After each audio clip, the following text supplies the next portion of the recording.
Hi guys, welcome back to my YouTube channel. मैं आज एक नए वीडियो के साथ आया हूँ, जिसमें आज आपको मैं बताऊंगा कि सीटेट का फॉर्म कौन कौन भर सकता है, इसका एलिजिबल क्राइटेरिया क्या है। तो मैं वैसे मुझे मालूम है, मैं वर्बली आपको बताना नहीं चाहता हूँ। वर्बली बताऊँगा तो आप शायद मेरे बातों का यकीन नहीं करोगे। वैसे भी जो सीटेट का एग्ज़ाम देता है उसको सब चीज़ पता होता है। चलिए मैं आपको ऑफिशियल वेबसाइट में दिखाता हूँ इसका इन्फॉर्मेशन बुलेटिन क्या है। तो सबसे पहले आप क्या जाएंगे, सीटेट का ऑफिशियल वेबसाइट पे जाएंगे। सीटेट के ऑफिशियल वेबसाइट पे गए 2026 में। देखिए ये है CTET.nic.in, इसमें गए आप। यहाँ पे देखिए पब्लिक नोटिस, ये सारे नोटिस है, ये सारे चीज़ आप पढ़ सकते हो। ये क्राइटेरिया है कब रिजल्ट आया। तो हमको सिर्फ ये सब लास्ट वाला पॉइंट पढ़ना नहीं है, फर्स्ट पॉइंट भी पढ़ना है कि इसके लिए कौन कौन एलिजिबल है, कौन कौन एग्ज़ाम दे सकता बैठ सकता है, कौन फॉर्म भर सकता है, इसका क्राइटेरिया क्या है, फीस क्या, एग्ज़ाम फीस क्या है। तो देखिए इन्फॉर्मेशन बुलेटिन में सब चीज़ मिल जाएगा, A to Z। आपको कैसा फॉर्म भरना है, क्या करना है। तो सबसे पहले सीटेट इन्फॉर्मेशन बुलेटिन में जाएंगे। यहाँ देखिए सेंट्रल टीचर एलिजिबल टेस्ट में सबसे फर्स्ट पॉइंट है ड्यूरेशन ऑफ ऑनलाइन एप्लीकेशन, यानी ऑनलाइन एप्लीकेशन कर सकते हो। डेट है स्टार्टिंग डेट है 11 मई 2026 और एंड डेट है 10 जून तक, यानी एक मंथ का अप्रोक्स टाइम है। 10 जून लास्ट डेट है और ये last date of submission online application पे हूँ वही 10 जून है। पेमेंट डेट है, last date of submission of fee, payment date भी 10 जून का है। 10 जून के बाद आप फॉर्म नहीं भर सकते, मे भी एक्सटेंड भी हो सकता है, वो होता है 2-4 रोज के लिए। करेक्शन का तो टाइम मिलता ही है।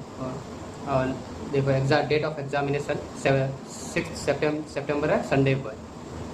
एक ही रोज पिछला जो हुआ था फरवरी में 7 है, 2 दिन हुआ था, सैटरडे संडे। मोस्टली संडे को ही होता है, बस फरवरी में जो हुआ था लास्ट वाला वो ही 2 रोज़ हुआ था। एक ही रोज़ है पेपर 1 पेपर 2 दोनों है सेम डे। पेपर 2 है मॉर्निंग शिफ्ट में, पेपर 1 है इवनिंग शिफ्ट में। मॉर्निंग शिफ्ट का टाइम है 9:30 से 12 और पेपर 1 का टाइम है इवनिंग जो टाइम है 2:30 से 5 PM। 2.5 घंटे का होता है, ऑब्वियसली सबको पता है, आपको भी पता है, आप जो भी बैठे हो। पेपर 2 सिर्फ B.Ed वाला दे सकता है, DLED पेपर 2 से B.Ed वाला सिर्फ पेपर 2 बैठ सकता है। मैं उल्टा बोल रहा हूँ, पेपर 2 B.Ed जो किया वो सिर्फ पेपर 2 दे सकता है, पेपर 1 नहीं दे सकता है। और जो DLED किया वो पेपर 1 पेपर 2 दोनों दे सकता है। बस फ़र्क इतना है और कुछ नहीं। जो B.Ed किया वो पेपर 1 का फॉर्म नहीं भर सकता है और जो DLED किया पेपर 1 2 दोनों भर सकता है। चलिए ये आ गया। यहाँ देखिए आपको candidate apply for CTET is required. आपको सीटेट के फॉर्म भरने के लिए क्या क्या करना पड़ेगा। To go through the information bulletin carefully with entire requirement. यहाँ पे कैसे कैसे फॉर्म भरा जाता है, क्या क्या है वो चीज़ दिया है। ये मैं फॉर्म भर के आपको दिखा दूंगा, वीडियो बना के दिखा दूंगा, आपको ये पढ़ने की ज़रूरत नहीं। मैं बनाऊँगा ये वीडियो कैसे कैसे फॉर्म भरा जाता है स्टेप बाय स्टेप। ये तो मैं आपको क्राइटेरिया पहले बता देता हूँ। ये वही बताया, login to CTET official website, apply online, register करना पड़ता है, अप्लाई ऑनलाइन करता सारे आप अपने डिटेल्स फॉर्म भरते हो। भरने के बाद फिर आते हो आप, स्कैनिंग फ़ोटो, एक सिग्नेचर लगता है डॉक्यूमेंट में और कुछ नहीं लगता। आप डिटेल्स फॉर्म भरो, रजिस्ट्रेशन करो, डिटेल्स फॉर्म भरो, एक फ़ोटो, लेटेस्ट फ़ोटो अपलोड करो, सिग्नेचर करो। फ़ोटो का साइज़ मोस्टली जितने भी ऑनलाइन फॉर्म भरोगे आप अंडर 100 KB होता है।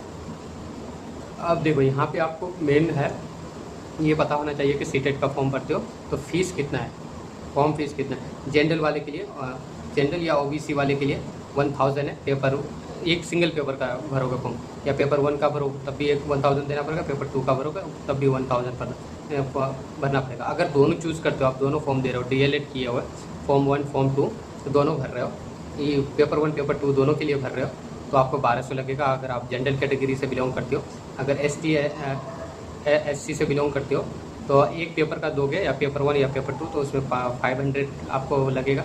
अगर दोनों पेपर का दे रहे हो, DLED किए हो तो 600 लगेगा। इससे जनरल वाले का डबल है। और जो का SC और ST से बिलोंग करता है उसके लिए 50% छूट है, पेपर 1 पेपर 2 दोनों के लिए। दोनों पेपर DLED वाला दोनों पेपर दे सकता है, B.Ed वाला सिंगल पेपर सिर्फ पेपर 2 दे सकता है। आपको पेपर 2 पता होना चाहिए, 6 to 8 होता है, पेपर 1 1 to 5 होता है, ये चीज़। और इधर कोई बड़ा कोई हेडेक नहीं है, इधर वही बताया गया कैसे कैसे फॉर्म भरना है। बाकी मैं फॉर्म भर के आपको बता दूंगा कि कैसे कैसे फॉर्म भरा जाता है। सारा चीज़ बताने के लिए मैं वीडियो बनाया था। कि सीटेट का डेट है अभी 10 जून तक है। आप जो भरना चाहते हो आप भर सकते हो। अगर आप बीएड की, ये भी है जो बीएड कंप्लीट कर बीएड या डीएलएड कर रहा है परसुइंग है, वो भी भर सकता है। जो कंप्लीट कर लिया है वो भी भर सकता है। इसमें कोई भी ये नहीं है। एडमिशन लेने के जस्ट बाद आप सीटेट दे सकते हो, बैठ सकते हो सीटेट में, इसका कोई ये नहीं है। हाँ, आप बीपीएससी में बैठोगे सीटेट क्वालीफाई करने के बाद, तब आपके पास डिग्री होना चाहिए, तब आपका कंप्लीट होना चाहिए, तब आप परसुइंग नहीं चलेगा। उसमें शायद माइग्रेशन लगता है, डॉक्यूमेंट लगता है। आप यही चीज़ बताने के लिए मैं वीडियो बनाया था। आई होप आप सबको समझ में आओ। आप फॉर्म भर सकते हो 10 जून तक। जो फॉर्म भरना चाहते हो वो फॉर्म भर सकते हो। ठीक है, ओके, थैंक यू भाई।